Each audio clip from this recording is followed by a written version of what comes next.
Ketika Biden dilantik, Tiongkok tahu sekali kelemahan Demokrat yang tidak akan bisa perang shadow di mainland Tiongkok. Makanya mereka berani serang terbuka dengan propaganda kedaulatan atau sovereign right Tiongkok versi mereka. Mereka merasa ditekan habis-habisan di zaman Trump dengan Tiongkok diisukan melakukan penzoliman pada komunitas Uighur dengan pencaplokan Hong Kong dan banyak lagi kesalahan Tiongkok yang dihajar oleh Partai Republik dalam administrasi Trump. Ketika Demokrat sekarang berkuasa, mainnya pakai operasi intelijen. Tidak bisa gampang memainkan itu di Tiongkok. Tiongkok tahu banget, makanya mereka sikat Amerika sekarang. Diumumkannya pelarangan 28 pejabat ex-Trump masuk ke Tiongkok dengan banyak keburukan yang diperlihatkan oleh mereka. Padahal ini hanya menunjukkan bahwa Tiongkok akan membalas dengan propaganda bahwa salah tuduhan Trump tersebut. Dan kedua, mereka unjuk taring ke Demokrat Biden. Berani lawan gak lu? Melihat beraninya Tiongkok sekarang ini, saya yakin Amerika keok dalam 4 tahun ke depan dengan Tiongkok. Lalu Indonesia bagaimana?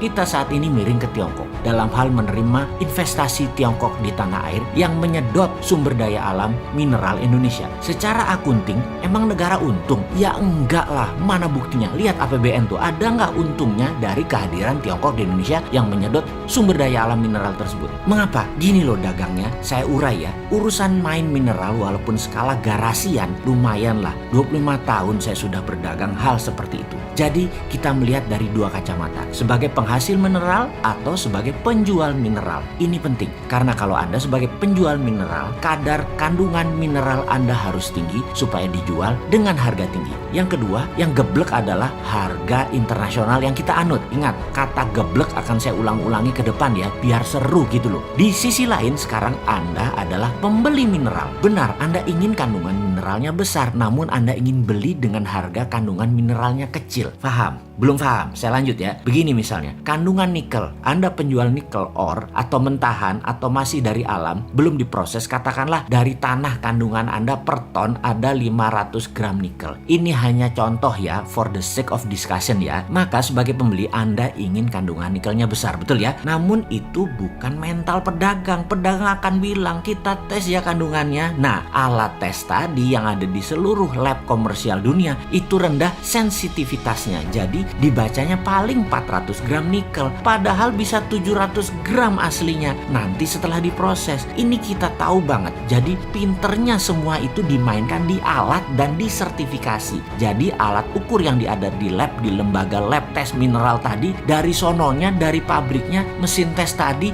adalah sudah agen para globalis. Karena itu Sontoloyo ini kalau dagang meterannya atau ukurannya nggak mau pakai Scofindo kayak Surveyor Indonesia kayak apalagi lab luar negeri. Selama hitungannya pakai material fisik labnya, nggak mau aja. Tapi tetap aja ada yang beli karena kita fair. Lalu pakai apa? Kami pakai EDAC system, pakai spektrum warna. Dan jangan kaget kalau hasil lab mineral konten Indonesia bisa 2 kali lipat hasil lab manapun di dunia dengan alat ukur yang sudah sejak 20 tahun yang lalu cara penghitungannya sama. Pakai ukuran physical mineral. Ya wassalam dah, lu dikadalin asing. Geblek ya? Ya nggak juga, namanya juga nggak tahu. Lalu sebagai pembeli, kita ini bullshitnya lebih banyak lagi. Dibilang mahal lah nanti peleburannya, refining teknologinya mahal, banyak waste dari produk Anda, benda mineral Anda kecil konten mineralnya dan lain sebagainya. Sehingga nggak pakai lagi harga bursa internasional, tapi pakai harga ongkos tambang. Lah ini gebleknya nambah. Wis angel, wis berbisnis tambang mineral kok ngene digoblokin asing. Padahal kalau pakai SWF versi MMT, sovereign wealth atau kekayaan nasional tadi bukan untuk didagangkan, tapi sebagai alat tawar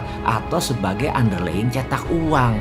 Sekarang SWF jadi lembaga loh, lembaga hutang berbasis perusahaan. Dan ini super lucu. Maaf ya, boleh bilang geblok lagi nggak ya? Maklum, SWF-nya niru ide Bosman, tetapi hanya namanya saja yang ditiru. Actionnya mah jauh beda langit dan bumi. Yang sekarang berbasis hutangan, yang memang jago hutang sih, memang ya jago hutang ya otaknya hutang. Yang satu yang kita yang MMT berbasis aset nasional yang tidak diperdagangkan tapi dijaminkan sebagai underlying. Kesimpulan, dalam mengelola sumber daya alam nasional yang milik rakyat ini sesuai Undang-Undang 45 pasal 33 yang menurut saya salah kaprah, selalu menuruti negara besar yang punya GBHN sangat baik atas pencaplokan sumber daya alam negara lain. Dan ini harus ditangani oleh Menteri Peperangan. Ini adalah warfare, masuk kategori perang, bukannya masuk ranah perdagangan. Kalau bernegaranya sadar akan ke NKRI-an garis lurus loh ya ini ya, bukan menambah banyaknya pejabat diam seperti saat ini yang banyak lupa kalau kita punya wakil presiden.